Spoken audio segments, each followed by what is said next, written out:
Welcome. My name is Kathy Fuchs, and I am the CEO of the Change Foundation.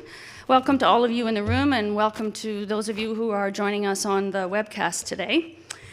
It's actually, I almost feel like I'm at a family reunion. We know so many of you in the room. You have worked with us in various capacities over the years as board members, as partners, as healthcare providers, and most importantly, as patients and caregivers. So I'm very happy that you could join us today. I'm going to be very brief. I'm going to do a short introduction, and then we're going to get to the interesting part of the session. For any of you who wish to do some tweeting as we go, the hashtag is on the screen there. Hopefully you can see that. It's hashtag TCF Hot Talks.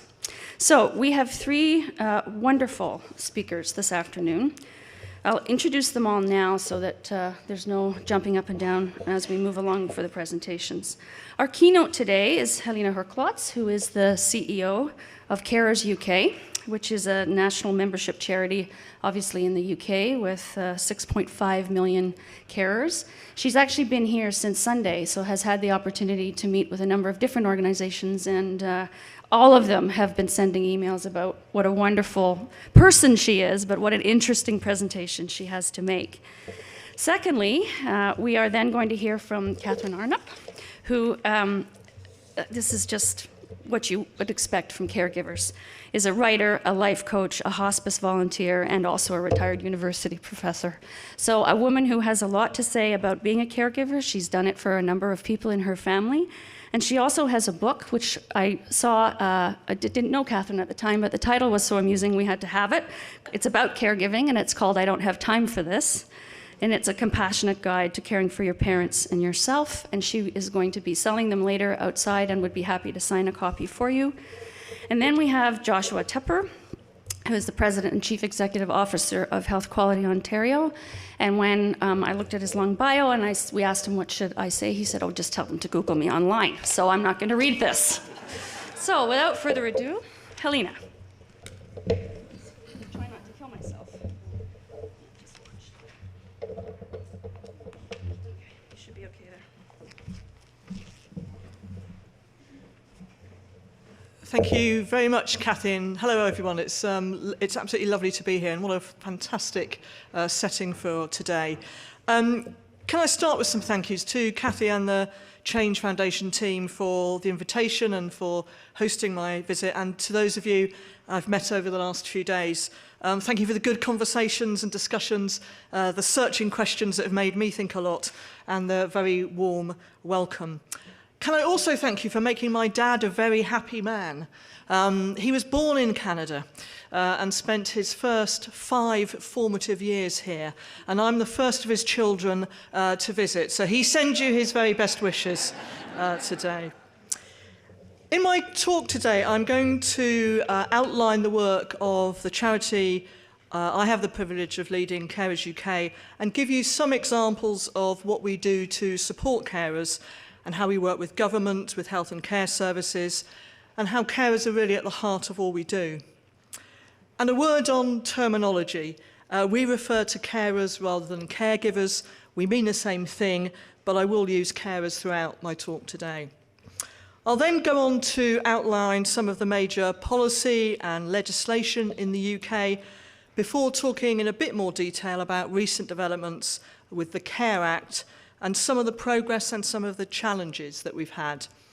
And I'll give you some examples of practical steps being taken that might be worthy of consideration here in Canada. And along the way, I will explain what James Bond 007 has to do with caring. I will attempt to explain why I've reason to be personally grateful to Justin Bieber. And I will touch a little on aircraft engineering. But first, I want to tell you about a remarkable woman called Mary. Mary was the single daughter of parents who, as they grew older, needed more support.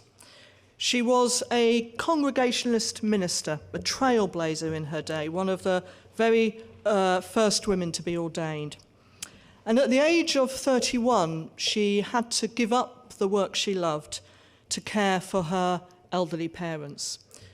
And her experience made her think, because she found that she had no recognition, she had no financial support, that her whole world shrank because she was caring full-time for her parents. And she coined a phrase that encapsulated what that felt like. She says, "It feels like I'm under house arrest." Mary was a remarkable woman because she thought there must be other women in the same situation. And this was in the 1950s in the UK. So she did what you did at that point, and she wrote to the national press explaining her situation and seeing if anyone else felt the same thing. And she was inundated by hundreds and hundreds of women writing to her saying, "That's exactly my experience too." And she decided something must be done. And she started connecting with other women in the same situation, with members of Parliament, with the press, to try and build awareness of this issue. And she formed CarersUK back in 1965. And as some of you already know, when she formed the organisation, it went by the catchy title of the National Council for the Single Woman and Her Elderly Dependents. So I'm very relieved that we've had a few changes of name since then. And what Mary did for the first time was to bring a private issue out of the shadows and into the public domain. And I was struck when I read the Change Foundation's excellent strategic plan that it is called Out of the Shadows and Into the Circle. And much of what Mary did back in the 1960s we still do today. So she knew it was about evidence building. She knew it was about creating awareness. She knew it was about having friends in the right places. And above all, she knew that you had to be persistent. And Mary's own life was very hard. She suffered with ill health herself. She founded the organisation in 1965. She died just 4 years later at the age of 46. But she left a remarkable legacy. And at her memorial service, one of the speakers referred to her 3 outstanding qualities of faith, courage, and determination. And for me, those 3 words actually encapsulate the carers movement, and to some degree what it means to be a carer, the qualities and the tenacity that you need, the faith you need, whatever religious faith you might have, but the faith in the power and importance of what you do as a carer.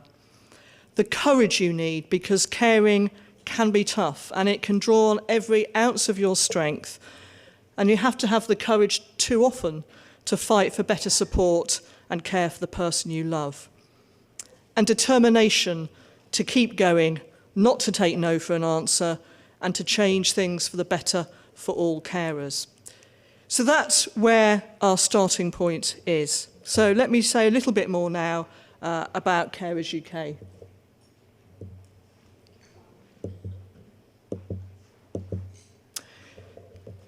So we have a vision for a society that respects, values and supports carers, and this drives all our work, really. Respect, which is about taking carers seriously, showing respect through giving rights in law, and watching the language that we use, because too often language can indicate a lack of respect. Value, when we value things, we look after them. So valuing carers is about thinking about who cares for the carers. And support, because everyone needs support to care. You shouldn't have to care alone. You shouldn't have to bear the responsibility and sometimes the burden of caring on your own.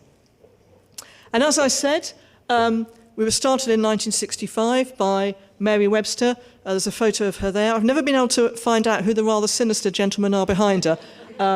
But as I said, a remarkable woman. And the way in which she structured our organisation is very much true today. So we are an organisation of carers and led by carers, and very much a movement for change. So we are not a static organisation. We are a carers movement. And I do think, actually, that over the last year or so, and right now, there is more sense of a carers movement internationally. And I'm getting that sense here too. And we do 4 key things as CarersUK.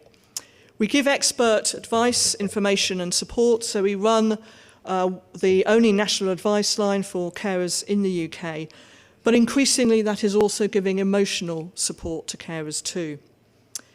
We aim to connect carers so you don't have to care alone, and increasingly using social media to do that. We run a very vibrant online forum which is moderated by carers and former carers, and provides a safe and understanding place that you can go. So if the only time you have is at 10:30 at night and you've had a bad day and you want to ask for some advice or just need a shoulder to cry on, you know you can go onto that online forum and there will be people there who understand. And we campaign together with carers for change. And sometimes that is as a critical friend with government, and sometimes that is much more vociferously campaigning through the media and standing shoulder to shoulder with carers who are looking for change. And we continue to innovate and to look at new ways of supporting carers. We're not a big organisation in the UK in terms of numbers of staff and all those sorts of things. So we've always been an organisation that's worked in partnership. And we have a number of organisations affiliated to us, 300 at local level primarily. And an increasing important area of work for us, which is to work with employers. So we run a network called Employers for Carers. We have over 100 members now. Some of the biggest companies in the UK are members. Some of our government departments, the Department of Health, NHS England are members.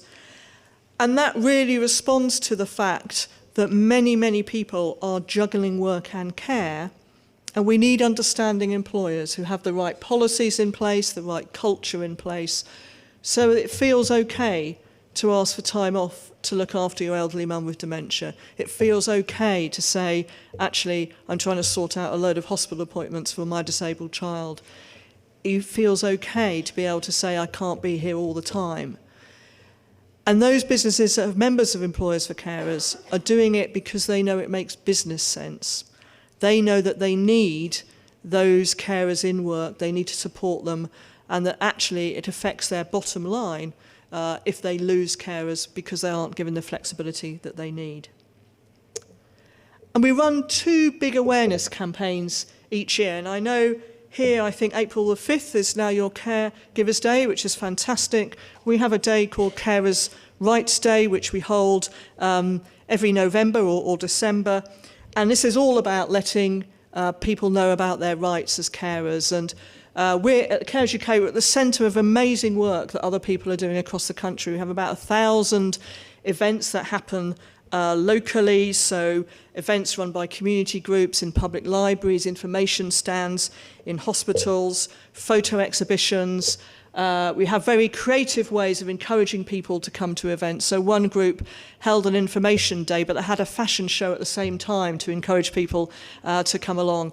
And one of my favourite services that operated on Carers Rights Day was an organisation in Warwickshire, so that's in the middle of England.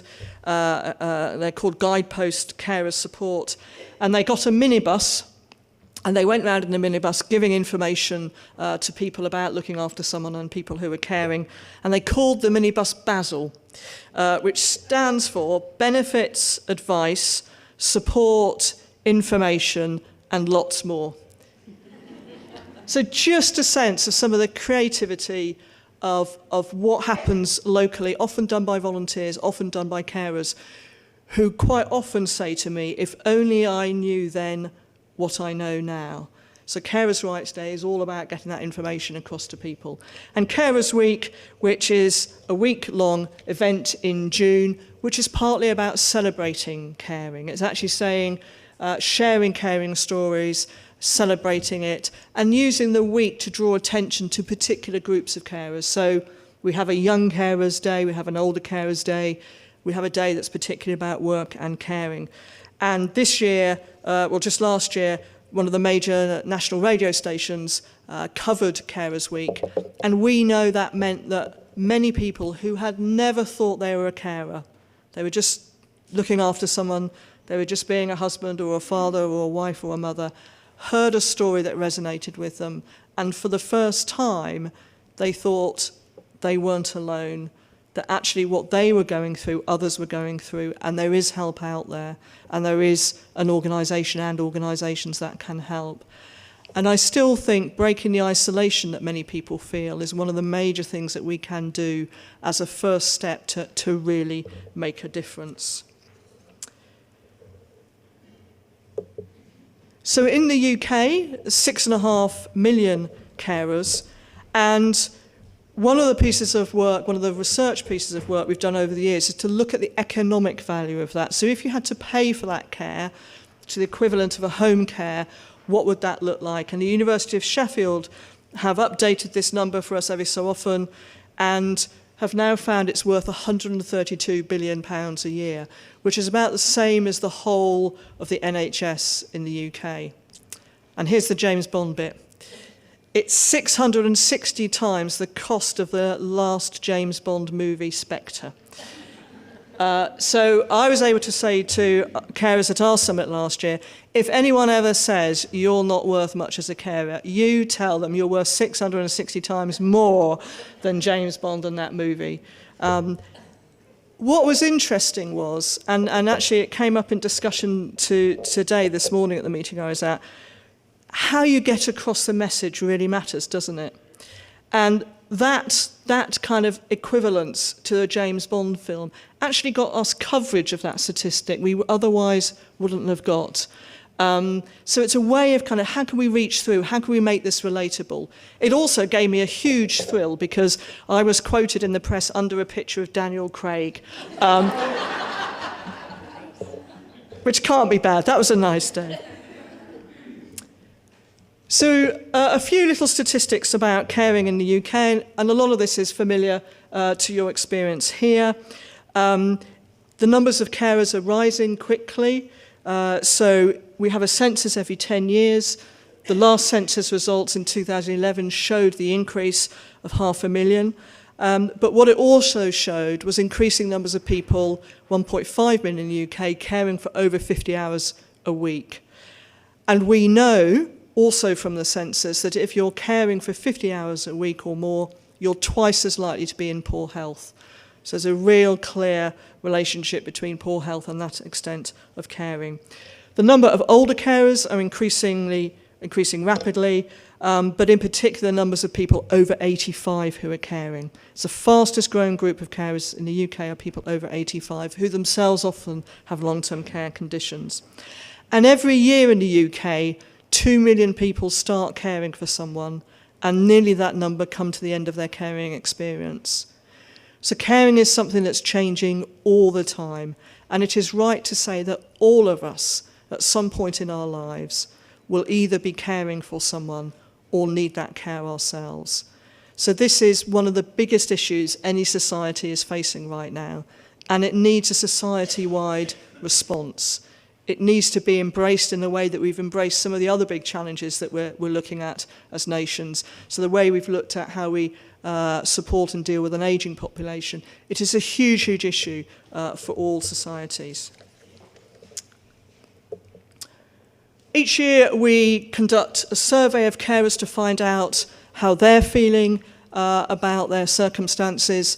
And our 2016 survey will actually be coming out in 2 or 3 weeks' time, so we'll get some more up-to-date figures. But this is a sample that is particularly skewed to people who are caring full-time, and slightly more women in this group.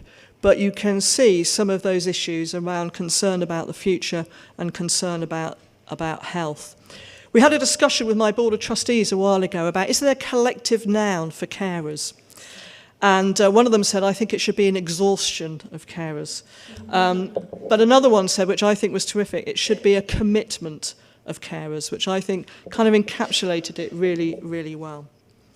So that's context and background, and now I'm going to talk a little bit about what's happening in terms of policy. And within the UK, health and care policy is devolved across the 4 nations of the UK. So when I talk about health and care policy, it's England only.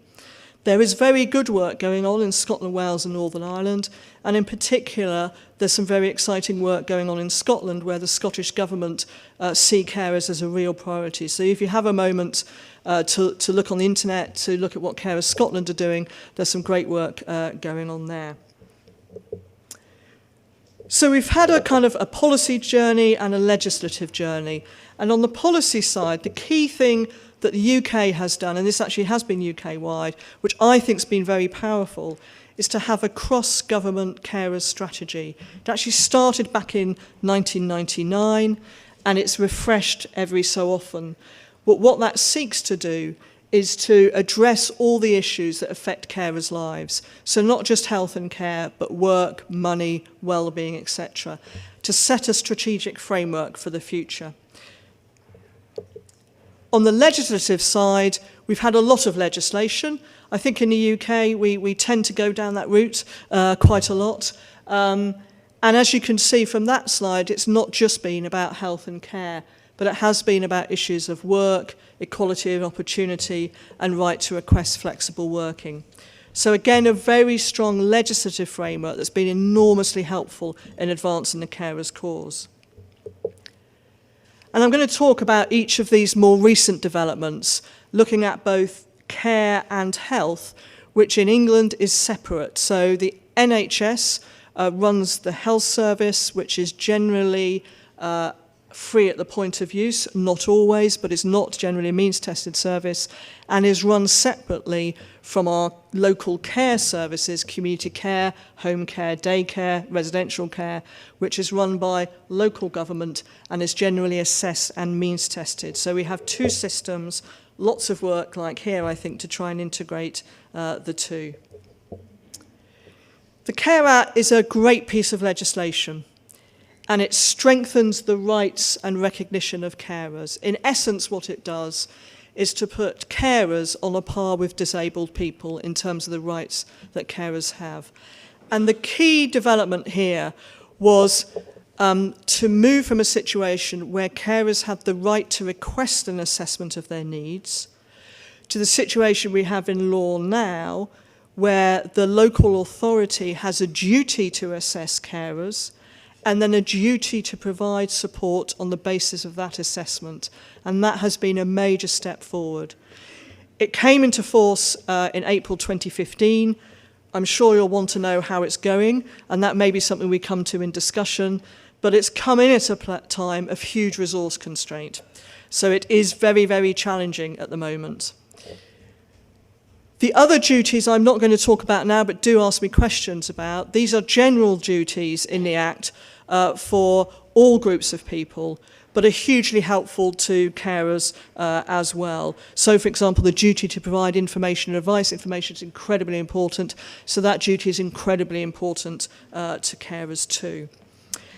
And a lesson from the Care Act that I think is worthy of mentioning here. One of the strengths of the Care Act is the way in which government developed it. It absolutely developed it with carers, with users of services, with organisations like my own, with local government, with providers. And we had a number of networks and groups, and we were involved right from the beginning through the legislation, through the passage of the legislation, and including involved in the guidance and regulations.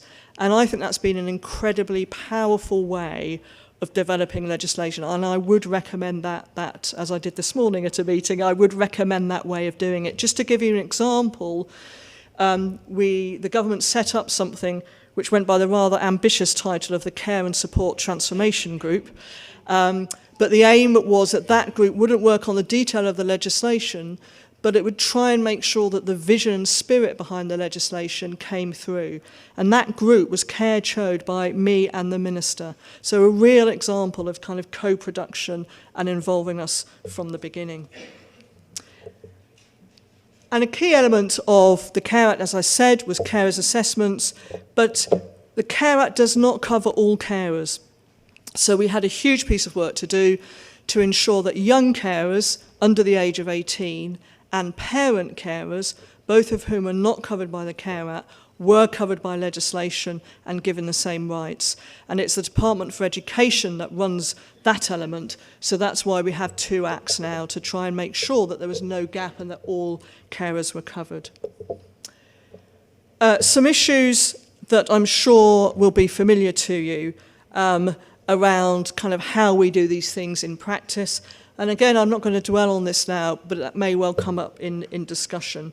And then, as I mentioned, the carers strategy, and we now have a new carers strategy in development. So the government, the Department of Health, has issued a call for evidence from organisations and from carers to begin to develop a new strategy. And the Secretary of Health, in launching it, said, what do we need to do as a society to support people who are caring now, and crucially, for the millions who will have a caring role in the future? So its intent is to be a forward-looking strategy. And it's great for us because it gives a boost and a catalyst to the Care Act. Its scope is much wider, and it's, at the moment, some of the key issues that are coming forward are around young carers, around distant carers, around employment, and around the role of technology in helping caring.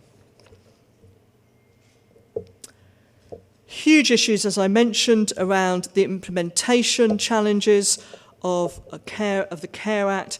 And I think one key one, which I'm sure will resonate here, is about getting it right for distance carers. There can sometimes be an assumption that when you're caring for someone, you're living with them or you're living nearby, and increasingly we're living at great distances. So how can we make it easier to know what people are entitled to in a different part of the country and to help you kind of manage that from a distance? Some of the other challenges have been around assessments and the way in which they are done. And importantly, it's as important for staff as it is for carers. So if you're the person carrying out an assessment, you want to know that you're doing a good job, that there's going to be a positive outcome for the carer at the end of it. So a lot of issues around carers' assessments. We're picking up that there are waiting times now for carer assessments as more people are coming forward. So quite a lot for us to grapple with there. So let me move on now to some points for practice and maybe some practical things that can help and that you might want to think about here. We believe that the Care Act, and particularly the provisions around assessment and information advice, will help carers to be better informed, and in that way help carers to be advocates, but also co-produce solutions around care, and incredibly important. We're also hoping to see more services developed that are tailored around work, that recognise that if you're caring for someone and you're at work, you need to be able to rely on the care that's there when you're not there. Otherwise, you're at work, but half your head is elsewhere.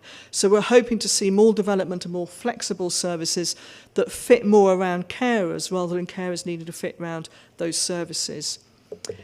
And in the NHS, some huge developments going on, which I'm going to touch on in the sort of last few minutes. We've been doing a lot of work with the National Health Service in England, asking it to become carer-friendly, to really embrace caring and carers as partners. And one of the developments we've got, which is quite exciting and very practical, is a notion of carer passports. So these are something that can be issued to carers by hospital staff, either a card or a leaflet or a booklet, that sets out right away that the carer is welcomed into hospital. The carer is welcomed into discussions about the patient's care. The carer will be involved in planning around discharge. And also in some hospitals, that passport gives the carer free parking or discounted hospital car parking, which is a very controversial area in the UK, as here, I am sure. Or it might give a discount at the cafe in a hospital because they know the carer is coming there a lot. And we're beginning to see some very positive outcomes from this, that hospital staff feel the benefit of involving carers because actually it makes the patient recover better. Carers feel more confident about being able to be there and ask questions, and the patient feels a huge benefit as well. And there are beginning to be a lot of different examples in the UK about how this is being done. And we are now calling for every hospital to do this in the UK because we believe it's a very practical, it's not expensive, but it's a great way of really recognising and valuing carers. We're also seeing some doctors give social prescriptions, so prescriptions for carer services, referring carers on to support from local community services, knowing that the answer isn't always a medicine, quite often not actually. It's recognition of where the carer is at and an opportunity to get other types of support. And as I mentioned, awareness campaigns, I'm a huge advocate of these as a way of concentrating attention at a particular time where you can get the media involved, where you can get social media involved, and look to really raise the issue quickly. We have a number of levers that we're able to use, and this is where we've taken what's happening in legislation and have sought to try and embed it in the things that are measured, in the things that are paid for, and the things that the health service has to do.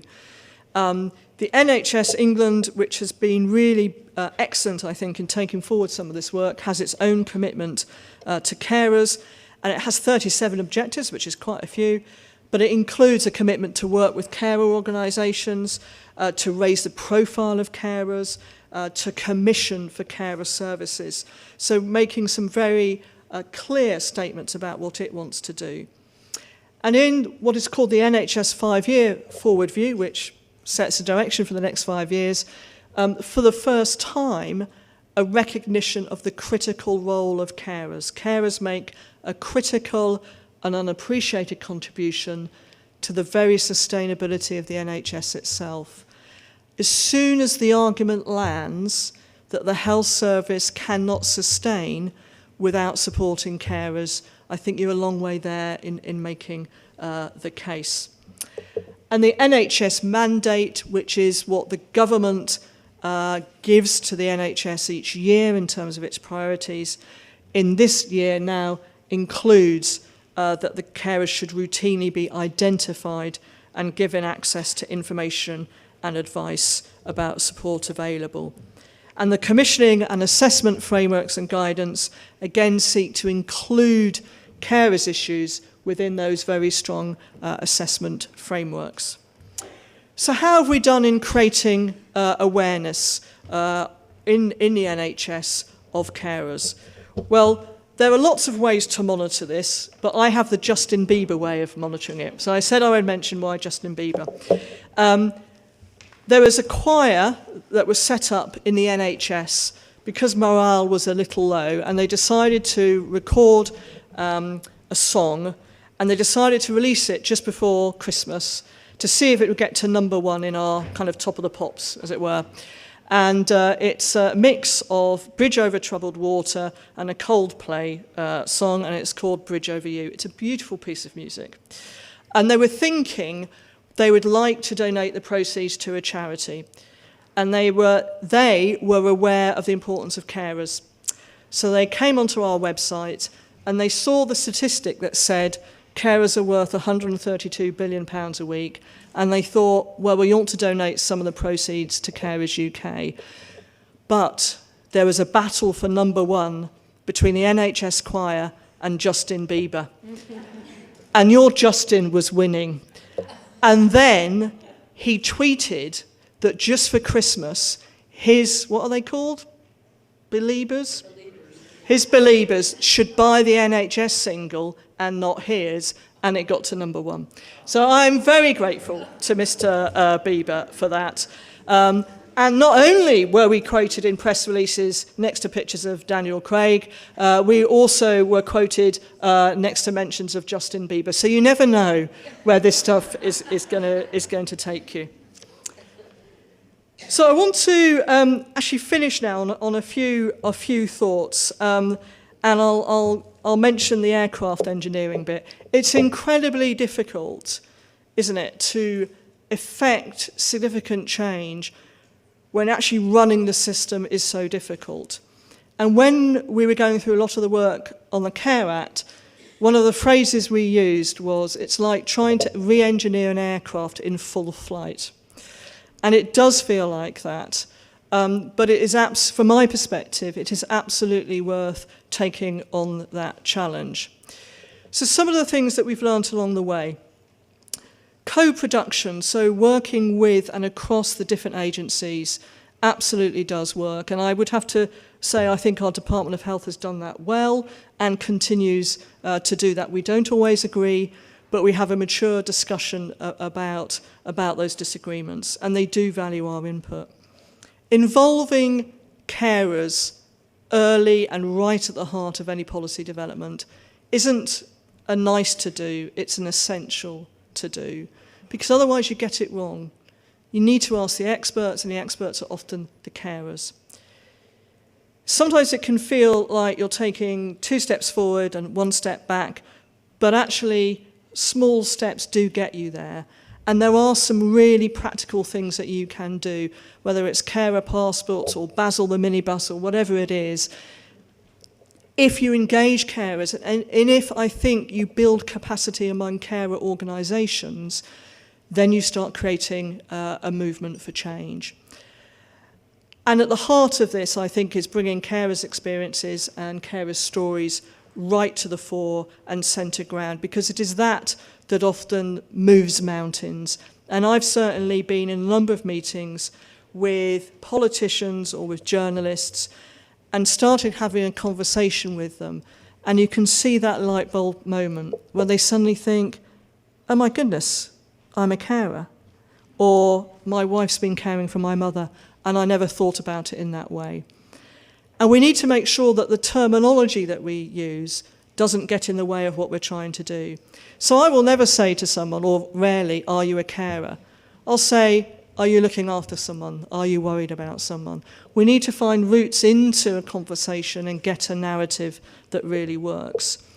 And the final thing I'd say around that mix of creating awareness, creating a public consciousness, building capacity among care organisations, seeking to get legal rights that then embedded and help to drive that cultural change, I think using popular culture is also incredibly important. And one of the most successful things we've done in recent years, actually, is we ran a creative writing competition for carers. And we're now in the 3rd year of that.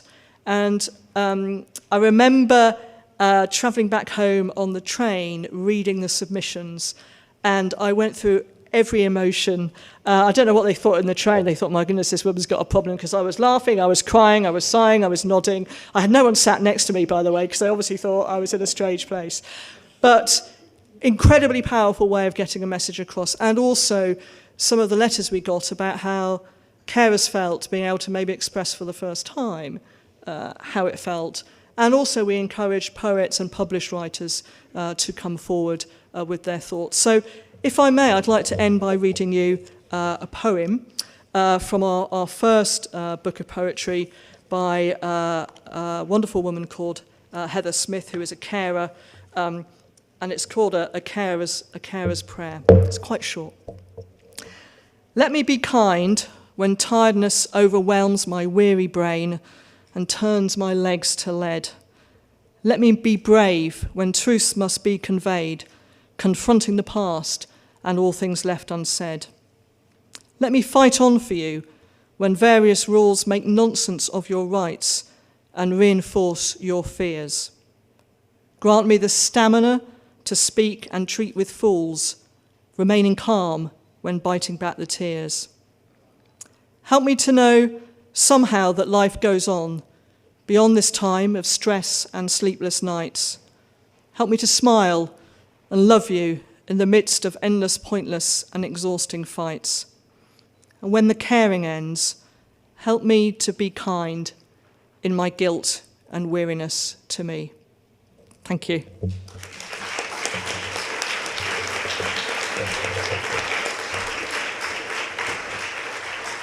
Thank you very much, Heléna. So it's sort of obvious that one of our panelists has disappeared.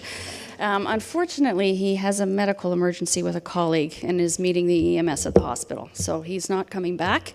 I have a clue of what he was going to say, so I may say a little bit about the HQO report, unless there's anybody from HQO in the room who'd like to come and sit on the panel. You could speak to your report. So now we're going to have Katherine come up. And do you want to use the footstool? Yeah. Then everybody can see you.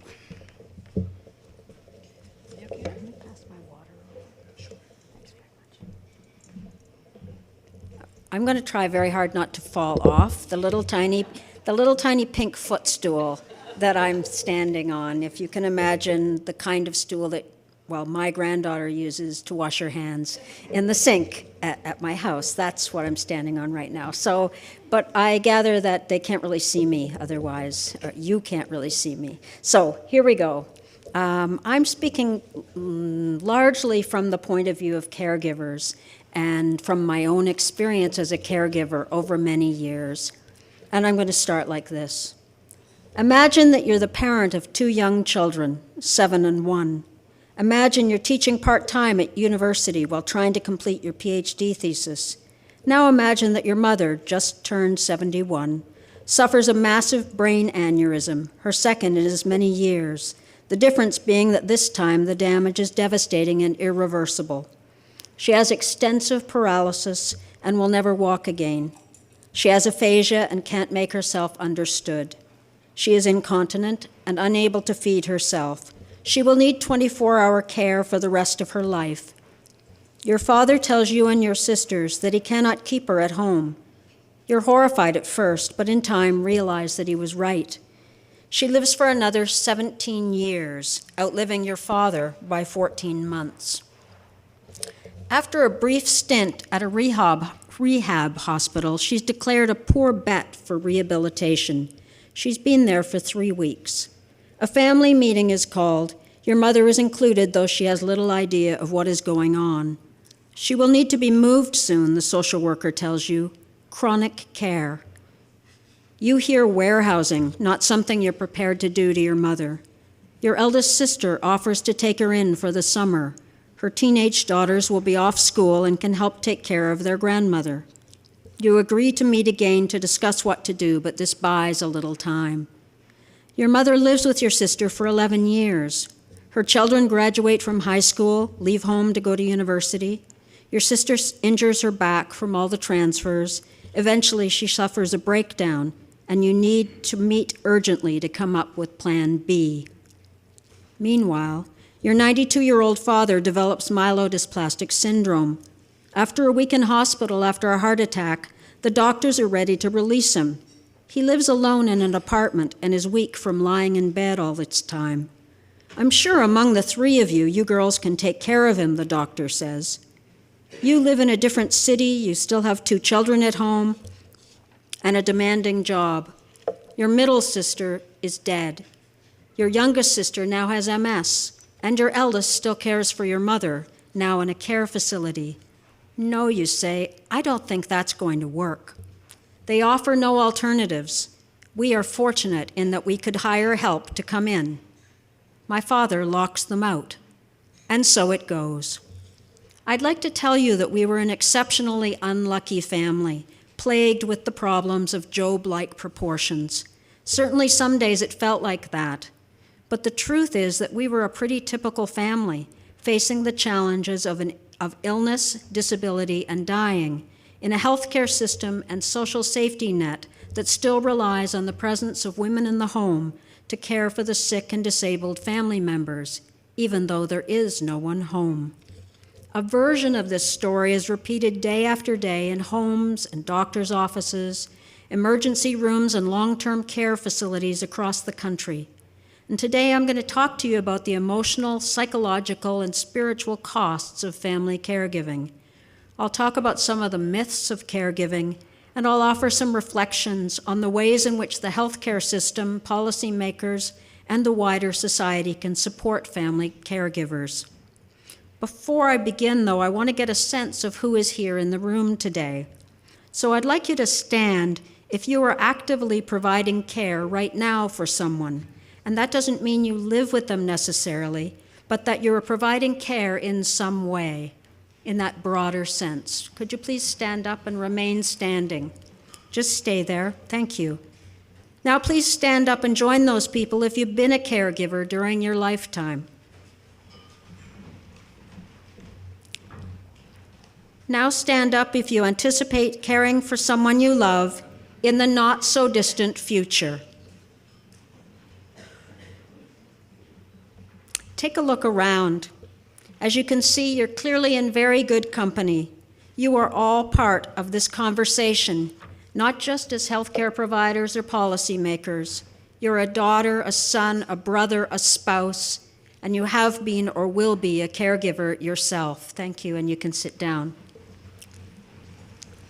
If there are any among you who didn't stand up, I hate to tell you this, but the fact is, all of us will eventually be caregivers, and one day we will likely be the recipient of care as well. And given the demographic shift that we're experiencing, the aging of the population bubble known as the baby boom, my group, we may well experience both those roles and others at the same time. And I just want to read a brief excerpt from my book, which is called I Don't Have Time for This. And I called it that because that's what I felt like the whole time I was caregiving. And sometimes I would find myself, as I was rushing across the university, saying out loud, you just have to crank it up a little more. And then I would think, you're crazy, you're so cranked up, you're practically like on the ceiling of the room. But that's how I felt, and I think how many people feel. You feel overwhelmed. You feel guilty almost all the time. You feel as though you're always letting someone down, your parent, children, partner, coworkers, employer, friends. You don't even include yourself on that list because you've long since given up caring for yourself. You have no time. You barely have enough time to sleep. You don't have time for the gym or a proper breakfast or an evening out with friends. And even when you're awake, you fixate on your to-do list, which never seems to get done. You're glued to your cell phone day and night, just in case an emergency happens, as it did here. And it feels like an emergency might happen at any time. Your mother falling in the living room and hitting her head on the coffee table. Your dad wandering from home in the middle of the night. Given the number of trips you've made to the emergency room recently, it's likely an emergency is just around the corner.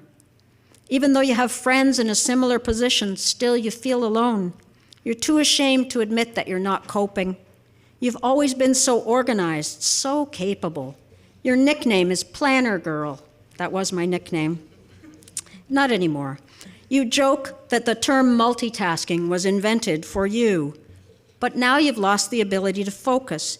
You need help and you have no idea where to turn. You feel lost, frightened, overwhelmed, and very much alone. And clearly that's part of what Heléna was talking about as well in the information that they've received from the caregivers that they deal with. I never planned to be a caregiver. In fact, it was probably the furthest thing from my mind until I was called upon to care for my sister when she was dying. It was 1997. I happened to be on a half-year sabbatical. And 2 weeks into that sabbatical, she was diagnosed with terminal cancer, melanoma, that had spread almost throughout her body.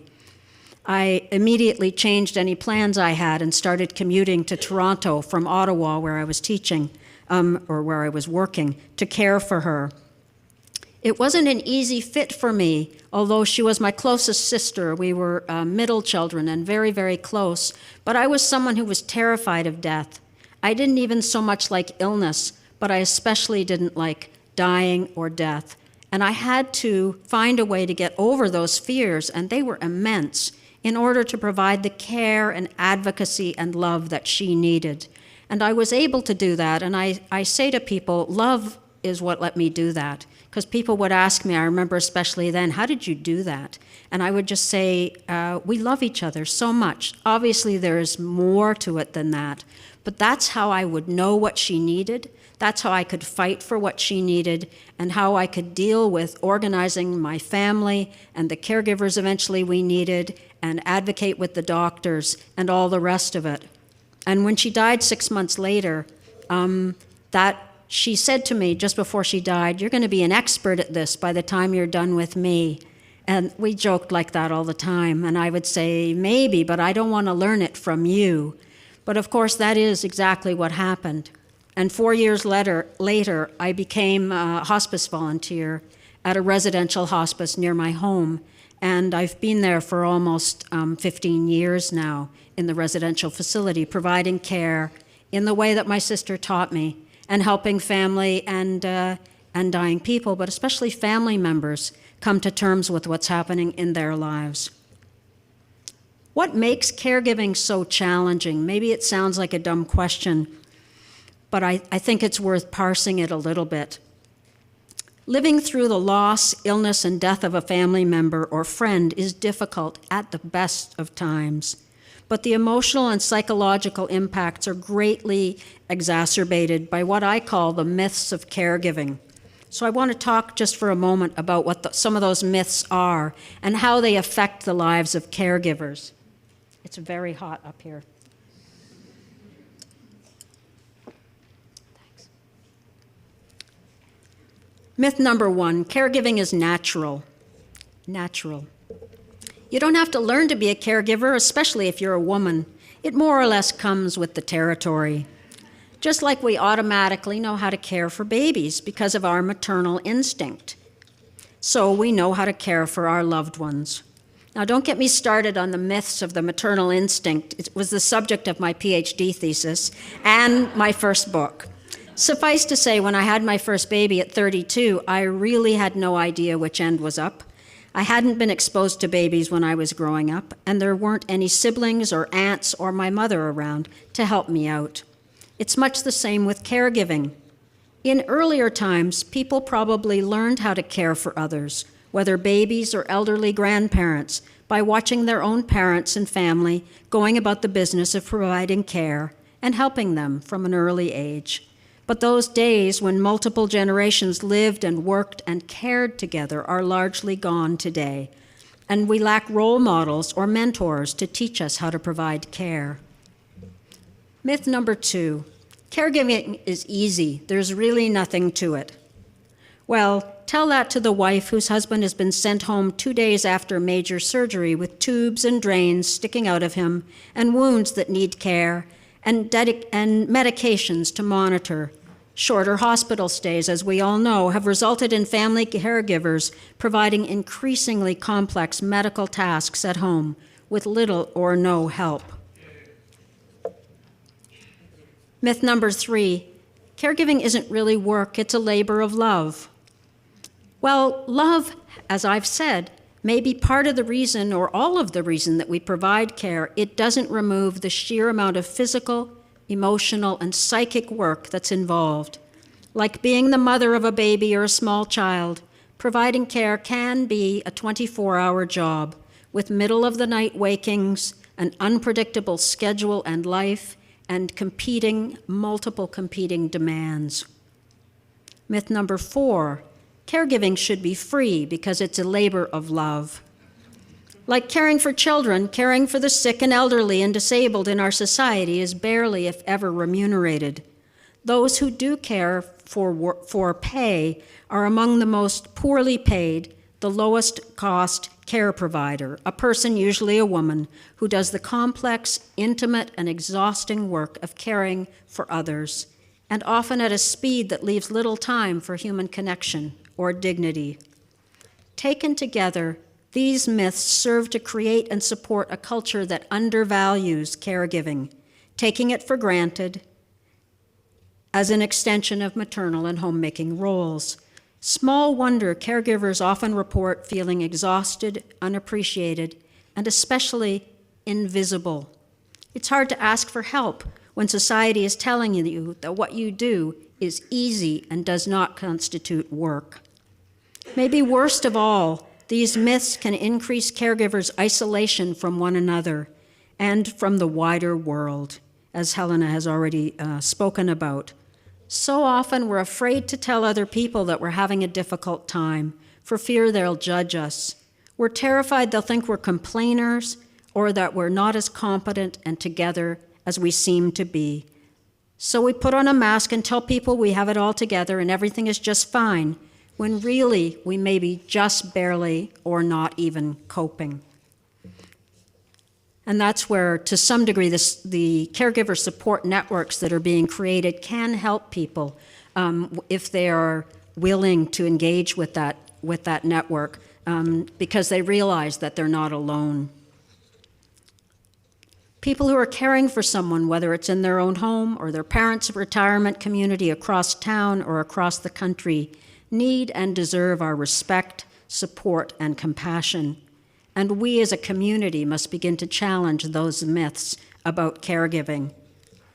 Before we assume that caregiving is an unmitigated burden, I'd like to just say something about some of the positive about caregiving. And those of you who have been or are caregivers, you know that there are moments of joy, that there are moments of laughter, serious laughter, and that if you're dealing with someone who's dying, that afterwards, if nothing else, you can say that you did your very best. You really showed up and you did all that you could. And your sense of regret amounts to the fact that you couldn't save them, but not that, oh, why didn't I come? Why didn't I share? Why didn't I stay with them? Why didn't I make one more trip? You know that you did your very best. And in terms of bereavement, that's a huge thing if you're not dealing with grief. A lot of caregivers actually reject the term caregiver burden, which is used in a lot of the academic literature, and I'm sure that many of us have used that term. But a lot of caregivers say that they don't like the term, and I didn't use it because it makes it sound like the person who they love, who they're caring for, is, kind of a weight in their lives, a drag, ruining their life. I remember my sister said to me once, "I wish I could just die because I'm ruining your life." And it was a very hard thing to take. But I said to her after I, calmed myself down in the hallway, it's an honor for me to care for you, and I will do it for as long as I can. It's not a burden. But we know from other literature, especially around the controversial subject of physician-assisted dying, that many, many people say in polls and in qualitative interviews that they would want that right to die because they don't want to be a burden on their families. And I think that dealing with this sense that we're going to be a burden and the ways in which it does bring down and cause health problems for caregivers is one thing that we really need to be attacking. When I was caring for my father, I learned to find what I call the moments of joy when I was dealing with him. And I'd like to read to you a little story that I wrote about something that happened with him. And I found that I started taking, it sounds really weird. My father he had terrible vision. He was effectively legally blind. And he didn't hear so well either. In the end, he was 94. And so I would sit on the couch and I would often have a writing pad beside me and a pen ready. And the top page had, my to-do list, I'll be honest, because I had a lot going on. But I would often flip to a blank page and I would write down stuff that he said because it was so moving.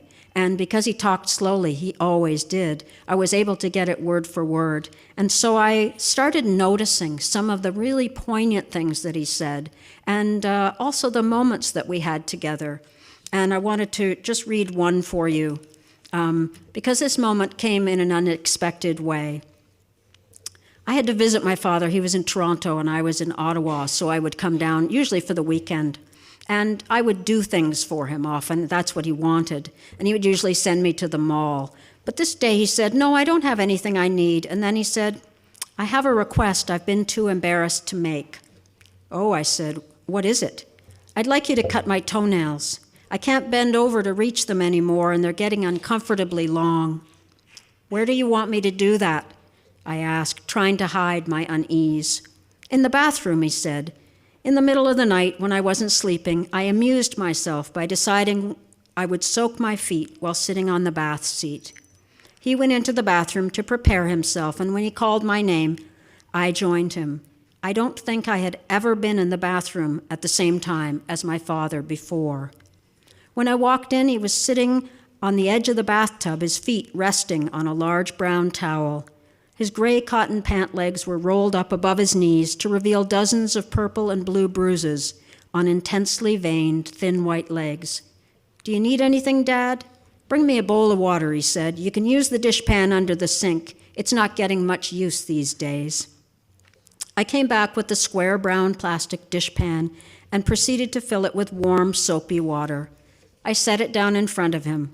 "Here you go, Dad, just like Madge," the Palmolive woman from TV commercials from my era, who said to the women, "You're soaking in it." When he was done, I asked him, "How would you like me to do this, Dad?" "However you like," he said. "The clippers are over there." I picked them up and inspected his foot. "Where should I start?" "Your choice," he said. Some choice, I thought. The big ones were terrifying. The nails must have been an inch thick and hard and yellowed despite his efforts at soaking. I wondered how long it had been since he'd had his nails cut. I didn't ask. I chose the baby toe. I began by facing him, but I soon discovered that the angle was too awkward. I moved my body between his legs, resting one arm on his thigh. It felt strangely intimate. I proceeded toe by toe, cutting and shaping, trying my best not to cut him.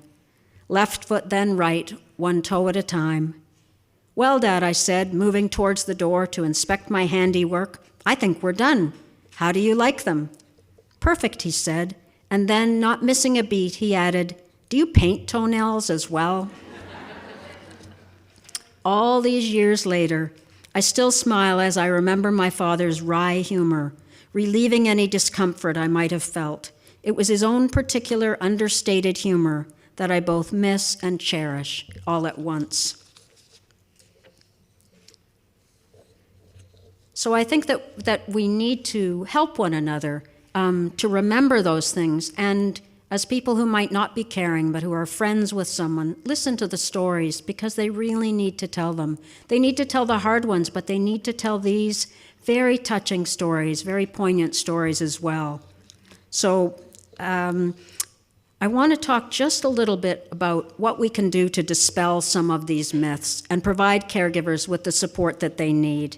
And I have sort of 3 strategies, especially for the people who provide services for caregivers, a little bit for the people who are providing care, but mostly for the people who are helping us. The first is recognize people's humanity and not just their caregiving role.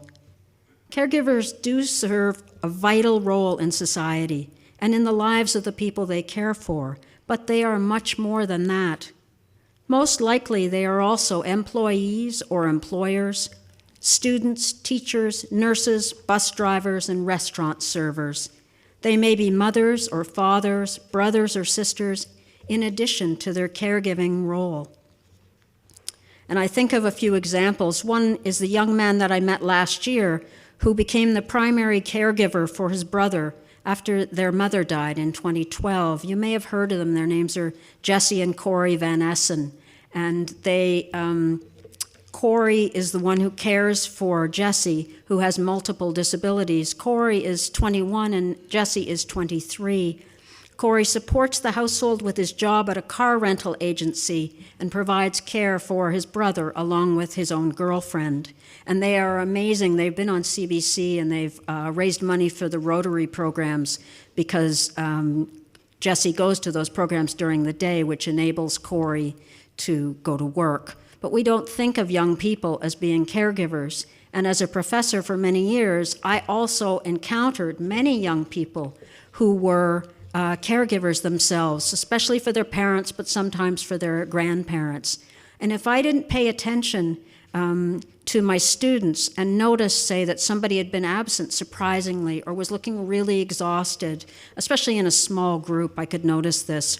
And one girl I remember who was in my Monday morning class and started missing the class, and I asked her what was up. And she said, well, her father had terminal cancer and he lived 2 hours away, and she would take the bus home every weekend to help to care for him and to help her mother, who was having a hard time coping.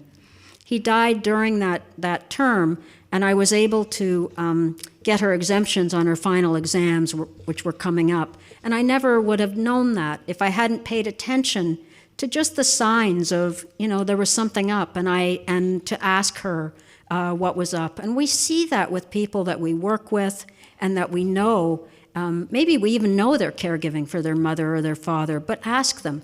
Ask, how's it going? How are you doing? That's my favorite phrase now. It's my favorite phrase at hospice and with people, with friends. I just say, how you doing? And it's amazing the response that people have. And sometimes I'll add, it must be tough. And people sometimes just start breaking down and crying when you say it must be tough. And I know it's tough, but I don't say, oh, I understand what you're going through. I just say, it must be really tough. And it gives them the opportunity to talk about it. And what it means for them is that they feel listened to and understood, and they need that chance. So my second point is about taking the time to listen. And it's not just about doing, it's about being. And that holds true for us as caregivers. And I had to learn that with my father in particular, because though there were errands and he would give me things to do, I also had to learn that, caring for my father might mean watching curling on television. Now, no insult intended to those of you, Jeff, who are heading off to a curling tournament this weekend and who love curling, but it is not my thing. And curling and golf on television are excruciatingly boring for me, but it was what my father wanted to do. And so that was being with my father, was watching those. So I would say that it applies to physicians as well, that listening to your patients, really listening to them, is huge. And I can give the example of going to my family physician, and she's on computerized record keeping, and so everything gets typed in.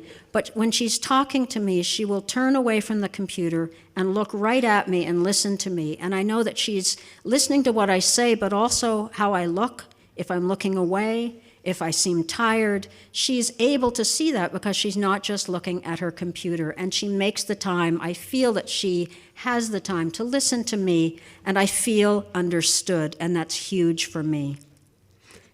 And research has shown that people who are caregivers tend to ignore their own health because they're dealing with the health of the person that they're caring for.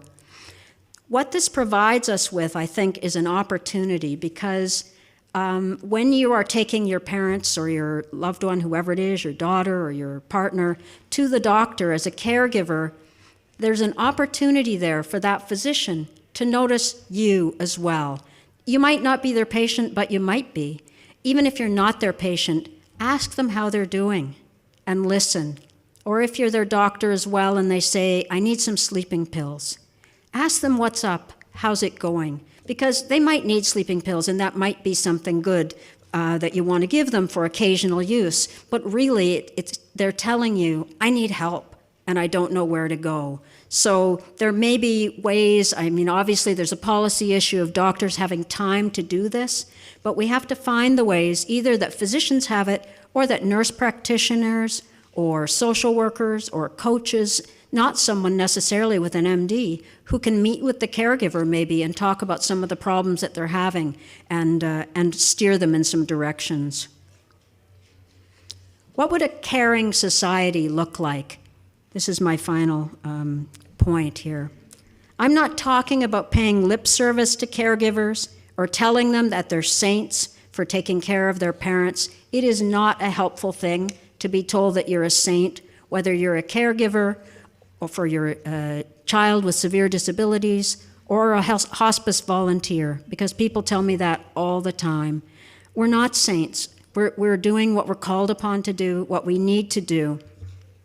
We need things like acts of kindness and generosity, and not just once in a blue moon. And we are all capable of those acts of kindness and generosity.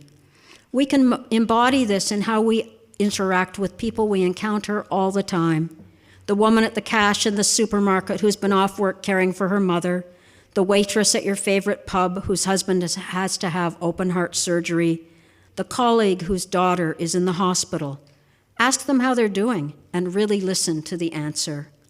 Next time you see a son pushing his mother's wheelchair down the sidewalk, remember, we will all be pushing that wheelchair someday if our time has not already passed for that. And one day, we will probably be in it.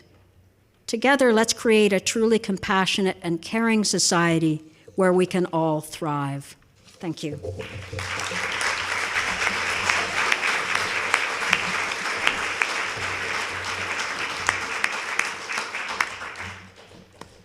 Well, I guess I would say, Catherine, it's a good thing Joshua doesn't have to follow that very elegant and eloquent address. It's a tough act to follow.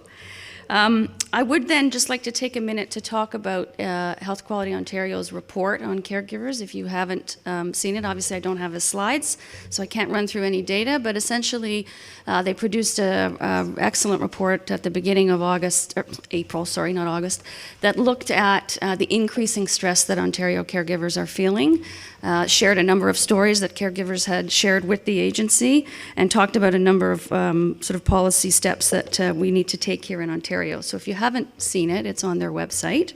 And since we have a few minutes, I'm going to blatantly take advantage of the microphone and talk a little bit about the Change Foundation's work in the area before I open up the floor to the audience. As some of you may know, we have spent the last 8 months now traveling around the province, talking directly to family caregivers, and some of them are here today, which I'm really thrilled that they could join us.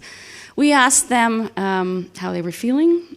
I hope they felt we listened to the answers that they gave us, but we also asked them if there were things that made it better, what were they? Give us examples of things that people did that actually did make it easier for you to do your caregiving job.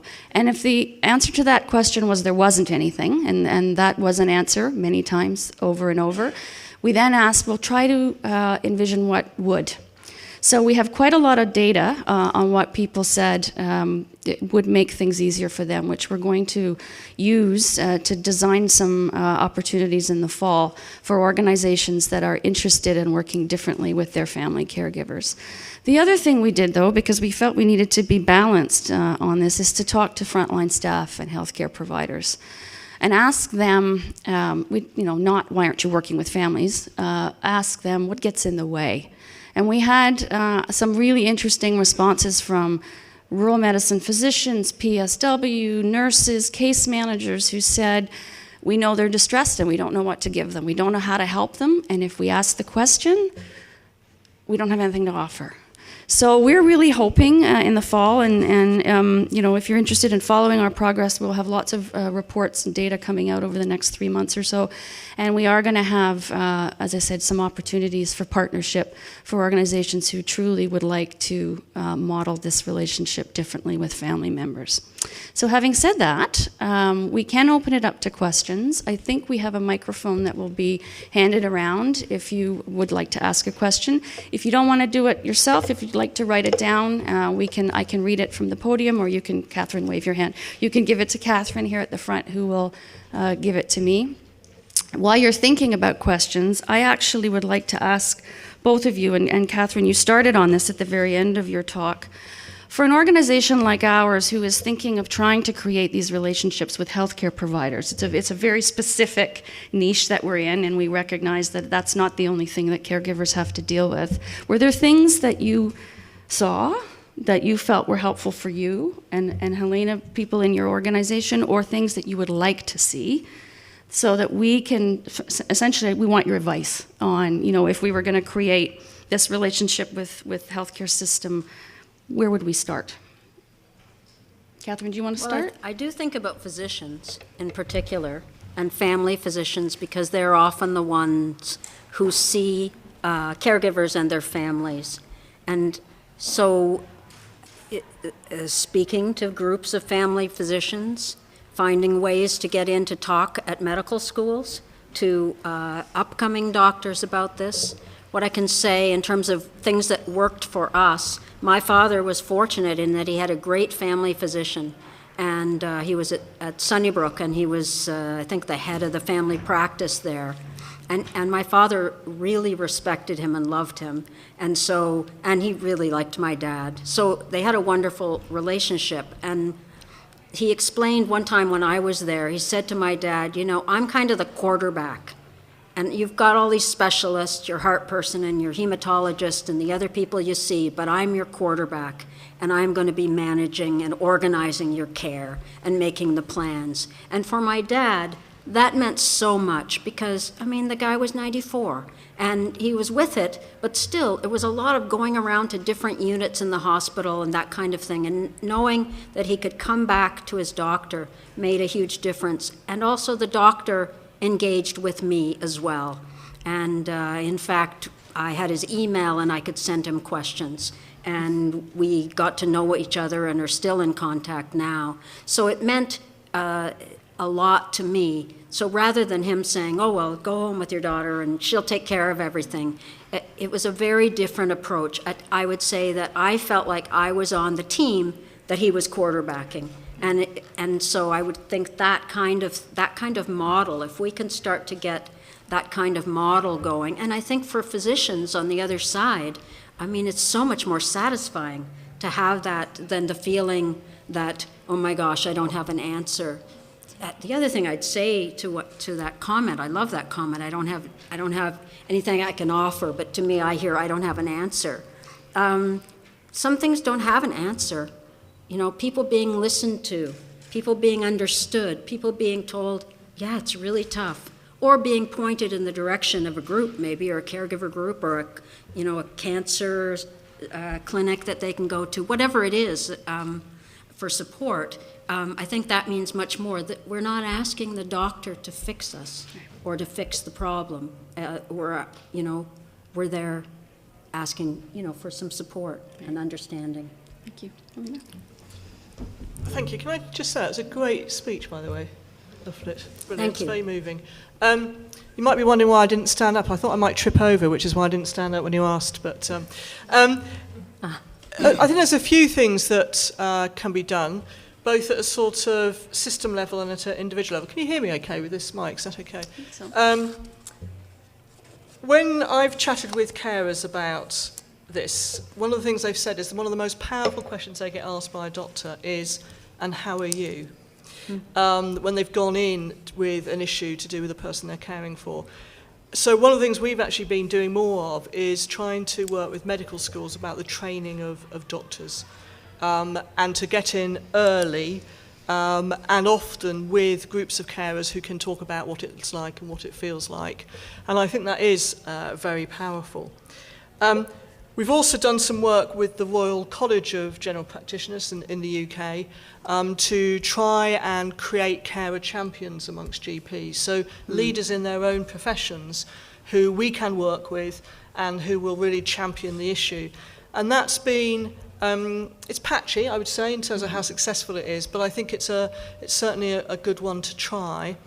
And then appeal to self-interest is always good, so where we've been able to really make the case and show the evidence for if you care for the carer, actually the outcomes for you will be better and the patient will be better, and it will actually make your life easier. And one of the other carer organisations in the UK talks about a triangle of care: the patient, the carer and the professional. And that's actually had some traction in terms of people kind of understanding that framework.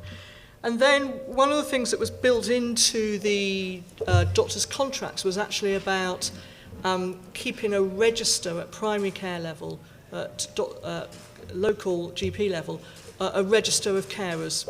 So actually putting down who on their patient list is also a carer. That was, and it was part. They would get a kind of payment for doing that. Yes. And what it did was, it wasn't perfect, but it began as a raising awareness and beginning to get some sort of traction. It was really helpful. That isn't part of the sort of contract now, but I think it had its time. And sometimes it's about finding the right lever at the right time, isn't it? We did know that there were some doctors who had huge lists of people, as you expect, and some with very few, which again said a lot about how that was working. And then the final thing, which happens in a number of practices and a number of hospitals, is to have carer support workers based there. So whether they're from a charity or from the local authority, so that there is someone there working alongside the health professionals who can help to identify carers.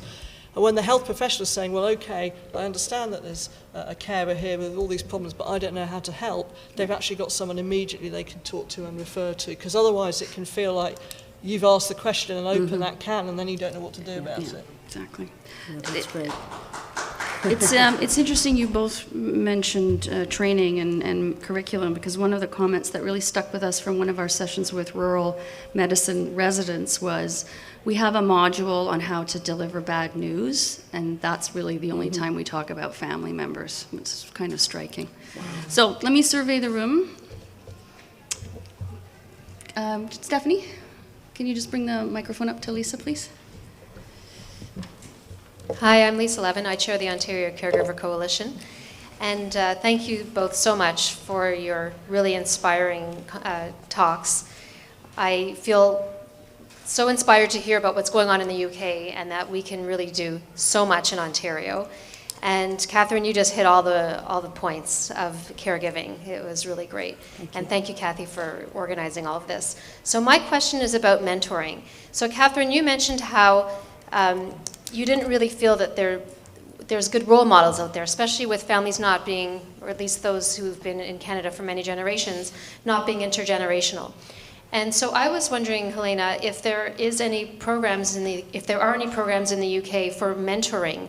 I know that you said that there's things that you have for caregivers so they don't feel alone, and there's support groups and online groups, which sound great. I was just wondering about the mentoring piece.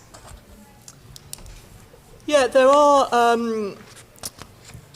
certainly some, and we actually worked with an organisation called Time Bank, which is another charity that particularly encourages people to volunteering. And with them, they were actually leading on it, but ran a kind of online mentoring program for carers, and also did some face-to-face mentoring. And they had that evaluated in terms of its outcomes and its kind of cost benefits.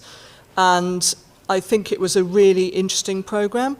We've not had kind of funding to do more of that, but I'm really interested in how we can learn from that. So I don't know that there's a big program overall, because I think this was one of the kind of first times it had really been done. But mentoring, counselling, buddying up as well are the sorts of things that are happening. And there's a huge interest in the UK about peer-to-peer support, and the power of, there's nothing like talking with someone who's been through it and to kind of stand shoulder to shoulder and alongside you. So you might, even if you look on the Time Bank website, you might even find the report still there around the mentoring program. Okay, great. Catherine, did you want to comment? I know in my own case, I really didn't. Other than that, my mother was a great caregiver for us. And, in the longer piece that was in the, was it the newsletter about me, that I said that, my mother, she was the one where even when you were an adult, you could always call her if you were sick, and she would care. She would say, "Oh, honey, that's just terrible," even if it was a cold. But, and you needed that, that's what my mom did.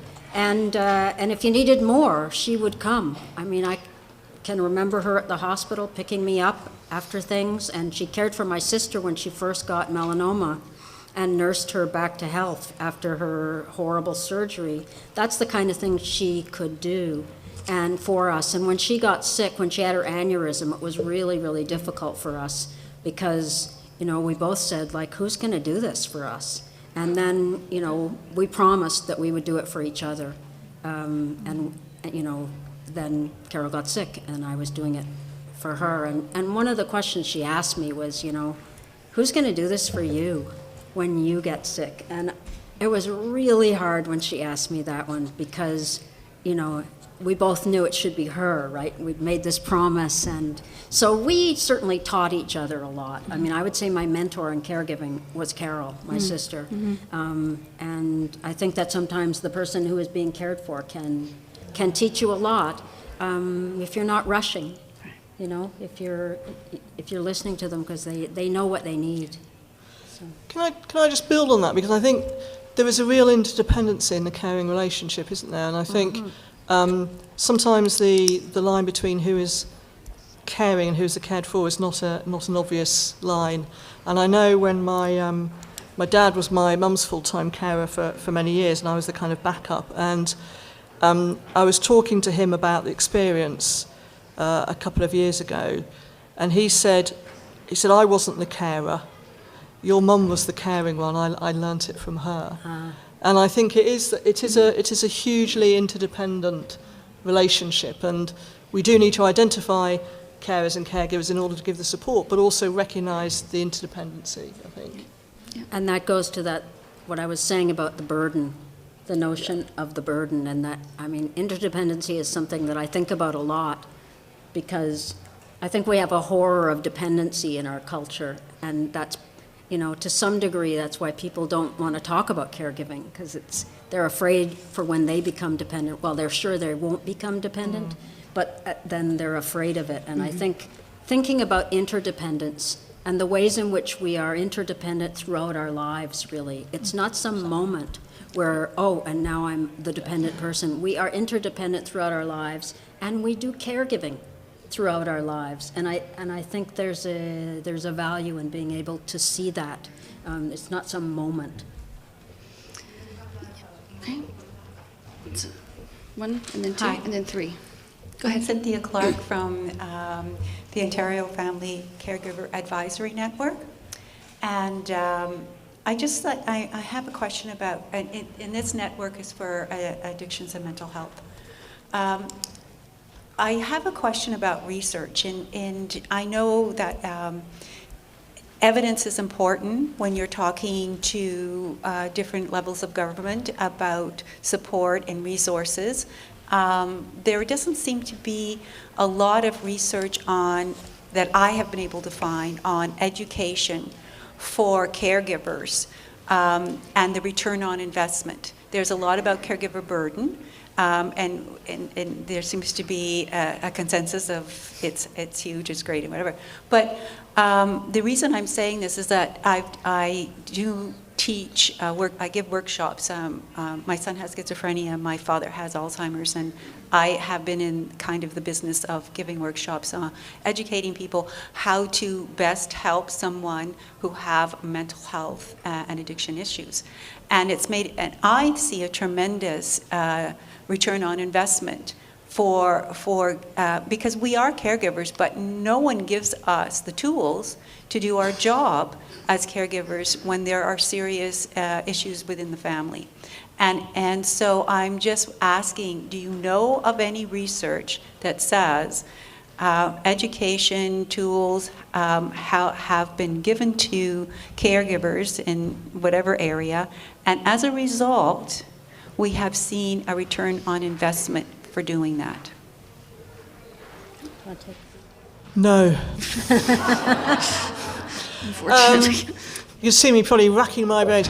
I don't think probably in the UK it's a bit similar to here, in that we have some very good local projects and pockets of good practice that might do their own evaluations of things, but we haven't yet, to my knowledge, got a kind of programme that's looked particularly at that. Having said that, I know that CarersUK some years ago, way before my time, did do a particular programme which was about training carers. And interestingly, we're looking at that again, because it's one of the things that's coming up much more strongly about, you know, we're expected to have a huge amount of expertise when we start caring for someone, but often without hardly any support. So whether it's lifting and handling or medicines management or, you know, a whole host of things. So I think we will certainly see that come to the fore more in the UK, but I'm not aware that there's been a research programme that's looked at return on investment on that. We do some stuff at CarersUK around resilience, actually, because that's been a huge issue, and have developed a little online tool called About Me, which is for carers to actually fill in themselves to kind of give hints and tips about that sort of resilience. So I think we'll see more of it, but I'm not aware at the moment that there's any research, I'm afraid, that I can kind of reference you to. And I don't know of any either. I mean, I would wonder also in the Alzheimer's context, because the Alzheimer's Society works a lot with families of patients with Alzheimer's, so whether there's been any research, and I don't know if anyone in the room knows about that or not. Yes, there is. On the outcomes? So psychoeducation, for instance, Mary Middleton's study from NYU, following a pathway of caregivers over 18 years, spousal caregivers, and essentially what they argued was that there was a 2.5-year delay in as a result of psychoeducational supports, a 6-week period of these types of supports, they followed these caregivers over a 9.5-year period, and as a result, there was a delay of 2 years transfer to long-term care, and then a mitigation of the rate of transfer, so 28% reduction in the number of people who actually transferred to long-term care. So there's actually a lot of really good work around psychoeducational supports. We can probably chat after. Yeah. Can we get your name so we can all besiege you Sure. afterwards? My name is Natalie Warwick. I'm a PhD candidate at the Institute of Health Policy Management Evaluation, and many other of my colleagues sitting over here from IHPME, we work specifically around caregivers. Happy to provide some more. Great. I think there was a question here. Yes. My name is Holly Hansen, and I'm a member of the Long-Term Care for Advocacy Committee. And as being a member of that, I'm now chair of the Family Council's Forum. And what we do is we educate family members. We have speakers that come in to talk about various issues. And this year we're doing something very different that public service or the PSWs have and the nursing staff, but we're trying to do it with family members. Excuse me. And so the family members have a chance of having a better visit with their loved ones because it's very difficult. And what we've heard as family council members is that we just don't have the ability to have a good visit. So those are the kinds of things that we're doing.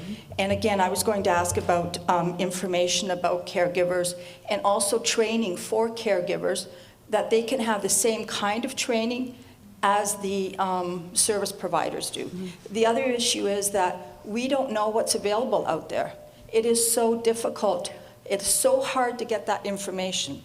You can get online, you can look through all sorts of things, and I know the Change Foundation, I just happened to luck into that, and I'm glad that I did, but we need to get the word out, and we have to be able to do it a lot easier, because a lot of people that are elderly, that are caregivers, don't have access to the internet. So how will they have that ability? Do you want to touch on training? Yeah, maybe I can just touch on the last point about information, because you're dead right. That phrase, information is power, is true, isn't it? And I think we need to be proactive about thinking about where carers are and therefore where the information can be, rather than expecting carers to find their way around a system. So some of the things we've been doing in the UK, for example, are working with pharmacies who are brilliant at spotting carers, because they see the person coming in every week picking up the medicines, and they can see if they're tired or they're anxious.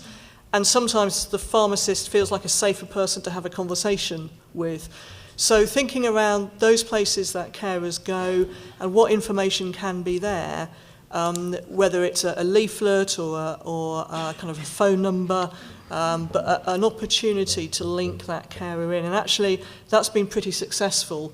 And I think we'll continue to do that. And in fact, I know Kathy and I were having a conversation about another idea we've had, which is using hairdressers.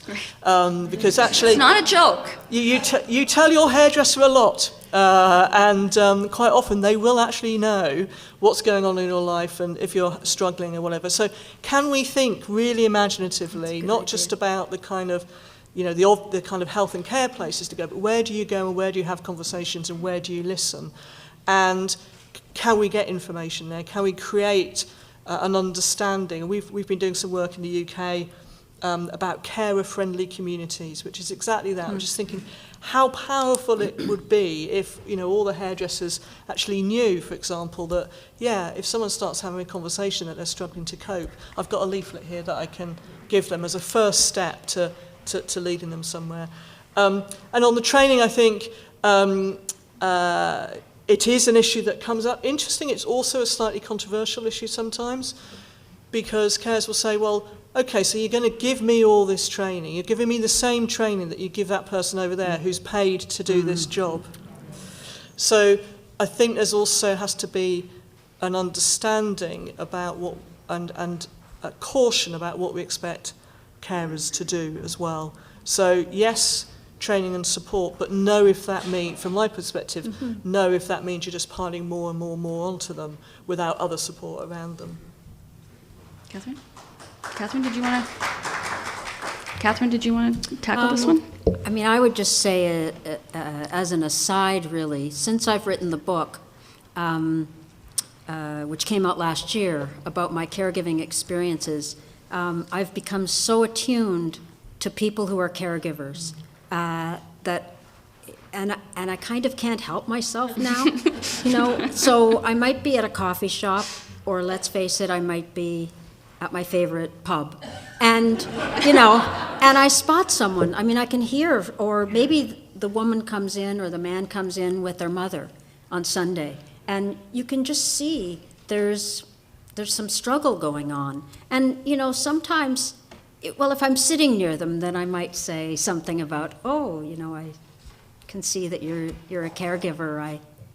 I know it sounds really crude, but I will sometimes say, you know, I just wrote a book about that, and I really know, and you know, it's not just to sell my book. I really understand, you know, and they'll start, because you wrote a book, and then they'll start telling me all kinds of stuff about what's going on, and especially if they don't have their parent with them, and they just feel like, wow, you wrote a book about this. This is something that's worth having a book written about it. You know, they're kind of, and then they say, were you a caregiver? And I say, yes. Well, then it's not some book by some expert. It's a book by a caregiver. And so they'll open up in that way as well. And I have a postcard for the book as well that sometimes I give out. And it isn't really just about selling the book. I also do talks, and I've been giving talks at various places, including seniors' homes and community centers, and it's just, you know, I'm just so moved by the stories that people tell me, and they get up and they feel okay to do that. So it's something. A question over here? Yeah, you're sort of answering my question before I ask the question, but I'm going to speak from See how intuitive I am? It's fabulous. And everybody should be up, because we're all going to be caregivers. I just want to make one key point that I got out of the session from both of you. Caregiving is not looking up at older people. So I appreciate your stories that they can be within your own family, your family, other families. It can be down, it can be across, it can be up. I'm seeing, as a community advocate for healthcare and caregiving, thousands of people coming out who are sandwich generation and younger.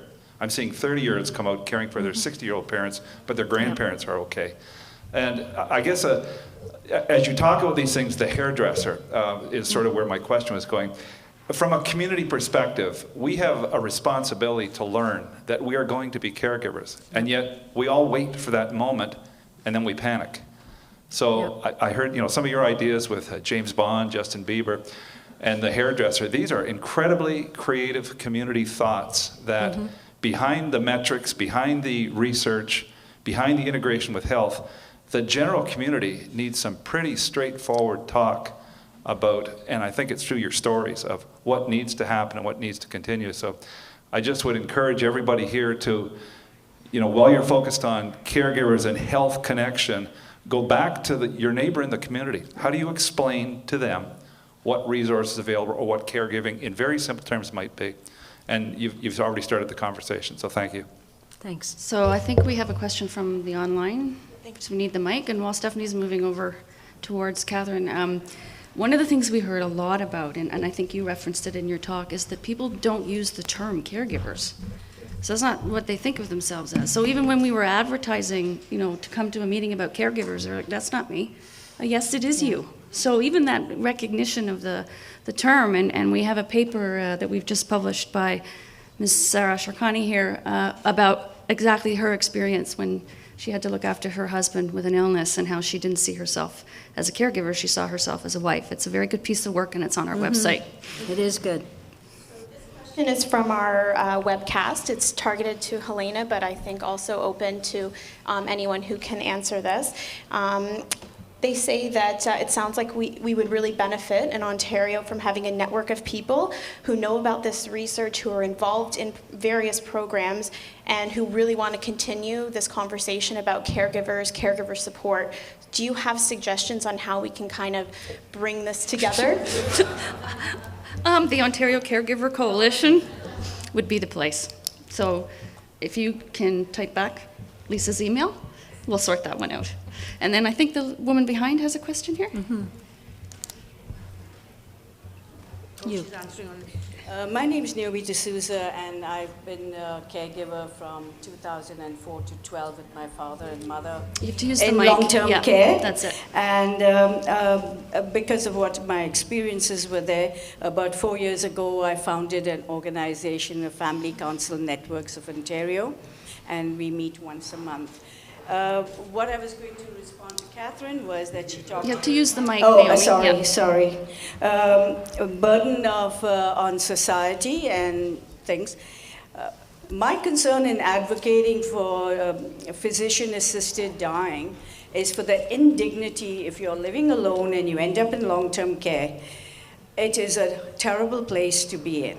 I was at a hospice palliative care where we had 275 people helping others, and they knew all the ropes and the education and all. And when I stood up and asked, how many of you want to go into long-term care? There was not a hand. And I said to the panel, that tells you something. So we need to have some education. And we want to be able to get some help from somebody because we don't have any funding. I just do this. We have a group of people from the kindness of the heart. We have 2 people here that attend my meetings. And we are saying is like, when you're putting somebody in long-term care, so we want to know how to start a conversation, is how do you tell the caregivers or the family members that long-term care is not an entitlement but a benefit, and they need to be involved in the care of the residents and take care of them. And I've tried to get people to come and have a support group to explain to them the anticipatory grief of going into taking a family member in there because they're not going to walk out. Mm-hmm. So, but nobody seems to understand or explain to people that aspect of putting somebody in long-term care. So my basic thing is, my advocacy is because of the lack of dignity in healthcare. Okay, I hope I talked to you. That's okay. I hope I didn't talk too much. I'm accused of that very often. That's okay. Thank you, You Naomi. didn't. You There's didn't a at all. Question there. I would just say I'm a passionate advocate for hospice palliative care, and I have been for the past 15 years. And that is where I do my advocacy work. And I think there are many similarities in terms of the crisis of what's going on in terms of long-term care and around hospice palliative care. Only about 35% of Canadians have access to hospice palliative care, and that number has not gone up. And so I think, that's what I put out there. I talk about it all the time. I'm going on a hike this weekend to raise money for hospice. And it's, as I'm hearing this, I think what a resource we have just in this room. All the different places you're working and all the different things that you do, but also your capacity to talk to other people, one-on-one or groups of people. Bring these messages to the people that you know, to your networks, if you have a church or a religious network. Bring somebody in who can talk about this stuff. I mean, I have a number of gigs coming up talking in churches, and you talk to people where they're going to be. And they wouldn't necessarily come out to a regular talk, but if it's in their church, they will. So that's what I'm doing with the skills that I have. But we all have skills, and we need to get out there where people are, because they don't have time, necessarily to go somewhere else. Sorry, I'm just going to give this. Somebody has the mic back there. Sorry, I can't see. That's the problem. No, we can. Just get up and yell. Hi there. Sorry. My name is Jane Teasdale. I'm with Mosaic Home Care and Community Resource Center.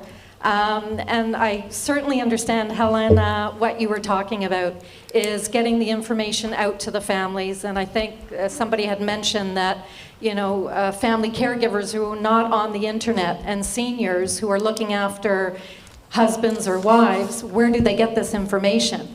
And with Mosaic, I'm one of the owners. I've been in private home care for 16 years now. And we've developed community resource centers around the city.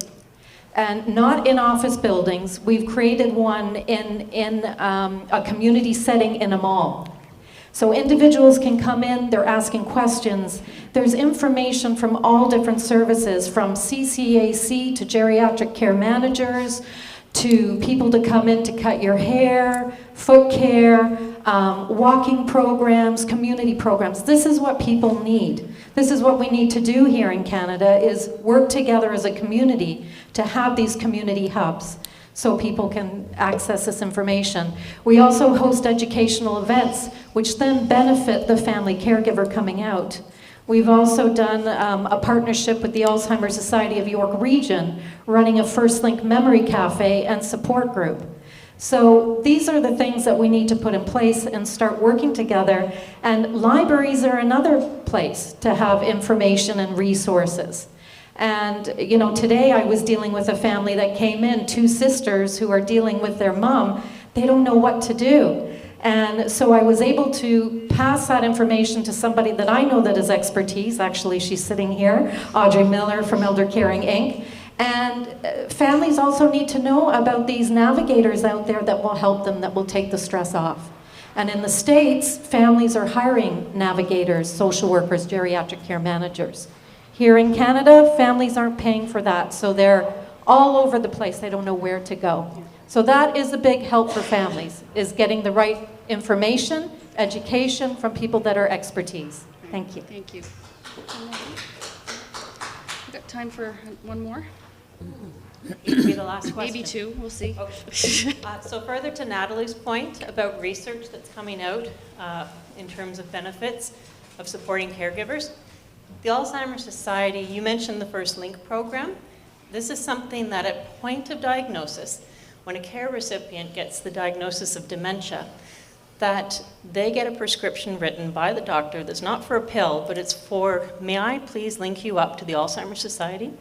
Because once you get that diagnosis, you're not listening any further than I've just been given something very terrible to live with. But they also incorporate the caregivers, and they have, if you want more information, go online for the First Link in your local Alzheimer's societies. They run caregiver support groups, they provide education, and they also have a lot of web-based things. But one of the big issues about this education is that people have difficulty getting to it. The other thing is, tied into the research piece, Carrie McKaney did a lot of work evaluating First Link, and so that's the name, Dr. Carrie McKaney, you might want to look up for the value of programs like First Link, because it's very much like what Middleton has done in terms of being able to support people longer in the community, a preference and place of choice. Great, thank you. And there's one more, I think, yep. Thank you. I'm Anne McCool, and I work with the Caledon Institute in Ottawa. When I was reading about the CARES Act, it sounded very positive in the respect that individuals, it sounded like, got to help develop their own care plans. And I just wondered if you could speak a little bit about the issue that we often hear about, is that a family might, as you say, be very good at caring for their family member, in fact, so good at it that they're often better than the people that come in to help them.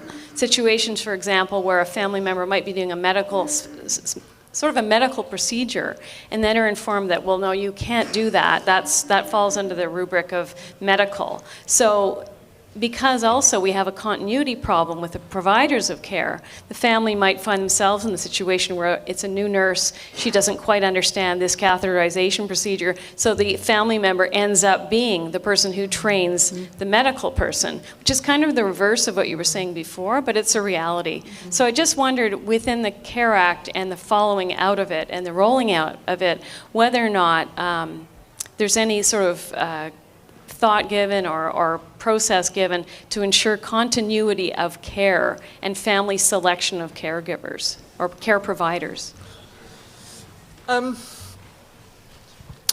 So I think that's an issue that's been around in the UK for some time, so it hasn't really changed with the Care Act coming in, that kind of challenge of continuity. Some of the issues that are encountered are particularly around not just will the kind of formal care or health support do it as well as I could, but actually will the person I'm looking after accept someone coming in to do it at all? So that's often quite an issue. The aim of the legislation in the Care Act and previous guidance on personal budgets and direct payments was to put, if you like, the purchasing power in the hand of the person that needed the service or was commissioning the service for the person, so it could be the carer. What hasn't happened yet is enough of the development of the market of services to ensure that the supply of those things is there. So that's where some of the problems arise, where you've got a carer or disabled person who's very clear about what they want and need, but may not be able to find those services locally or of sufficient quality. So I think those challenges still remain. It's still quite early days with the Care Act because it's only been in force a year. We're in the State of Caring survey, we'll get some headlines back in 2 or 3 weeks about just what the experience has been in terms of carer assessments. But I think there's a way to go yet in terms of that support. Interestingly, one of the developments that is happening amongst some home care providers is where they are looking to provide whole family care. So in other words, childcare, but also care for older relatives. So some quite forward-looking thinking childcare companies are now saying, hang on a minute, we've noticed there are some other issues going on here that we need to provide for. And I think that's quite an interesting development, looking much more at what the family needs rather than saying, well, we need X bit of childcare here and a bit of elder care here and et cetera, et cetera. So I think it's going to be very interesting to see how that market develops and whether that becomes more of the way in which some of these services are provided in the future. Okay, this will be the last question. Hi there. My name is Brian Huskins. I'm Senior Fellow with the Institute on Governance, and I came here really today to sort of observe how sort of the organizations work and function and things like that. But I did have an aha moment. I would like to thank the panelists for their speaking. I realized I didn't come into here today thinking I was a caregiver, having, aided both of my parents through their final moments, and just a month and a half ago, my stepmother, a brother with a brain injury for 30 years, who I give distance advocacy for, because often the biggest challenges are with government and those institutions that are meant to protect people. So I suddenly am identifying myself as a caregiver. I've also worked in HIV/AIDS for 25 years, so death and parting has been a part of all of that. My question comes to Heléna, and I've just finished doing a project for the premiers on pharmacare nationally, and one of the case studies was the UK. So when I was doing the pharmacare piece, of course, it talks about the national health and everything else. Where I wonder is, how do you ensure consistency across from council to council to council? Because I would think the decision making is being made at a local level. It's not being imposed from the top down. How do you within the country ensure that there's a consistency of access and services throughout all of those various, I don't know how many there are, but there are multiples of them, and they each have 4 or 5 hospitals within that, and it sort of gets gone. But how do you ensure that equality of service and the across that entire system? I guess that's what comes to mind for me, because it would be very similar to Ontario with our local health integration networks or community care access centers, and we would have that same challenge. I'm wondering if you have some thoughts on that. So there's a short answer, which is that we don't particularly ensure consistency, but there's a probably more helpful answer I could give. So we've gone through a huge change in our health service in the last 3 or 4 years, and it is, I think, got more complex about how it works. So we have the Government Department of Health, which kind of sets the overall policy and strategy. Then we have NHS England, whose role is effectively to decide how the money is spent at top level and to oversee the clinical commissioning groups, around 200 or so clinical commissioning groups, who have responsibility for the commissioning of services. Now, there is, at national level, a number of priority settings. So the NHS mandate, which I mentioned, kind of sets the top level priority. And then NHS England seeks to work through a number of frameworks and quality improvement programs, some of which come with additional funding to kind of incentivise that to happen. But there has actually been an ongoing push to say, local decisions at local level and to have that devolved. So what we have, which is good in the health service, is a clear understanding of or clearer understanding of national entitlements. So, for example, everybody should have access to a general practitioner, everybody knows they can go to the hospital A&E, etc., etc. Where it varies hugely is in terms of how those services are run locally, exactly what is there, how that matches the needs of the population.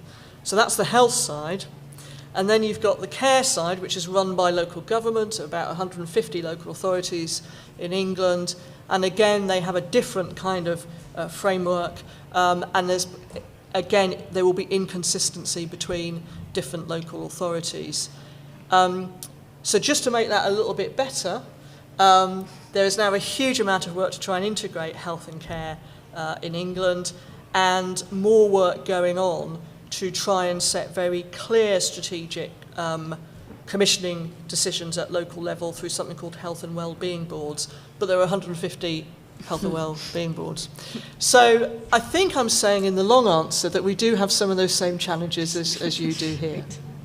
So since this was what can we learn from the UK, what can Ontario learn from the UK, that's a good note to end on. So please, if you can stay, there's a little reception in the room that you came through to get in here. Katherine will be selling and signing books, and the eloquence you heard in her talk, you will find in the book. And so please join me in thanking both of our great speakers this afternoon.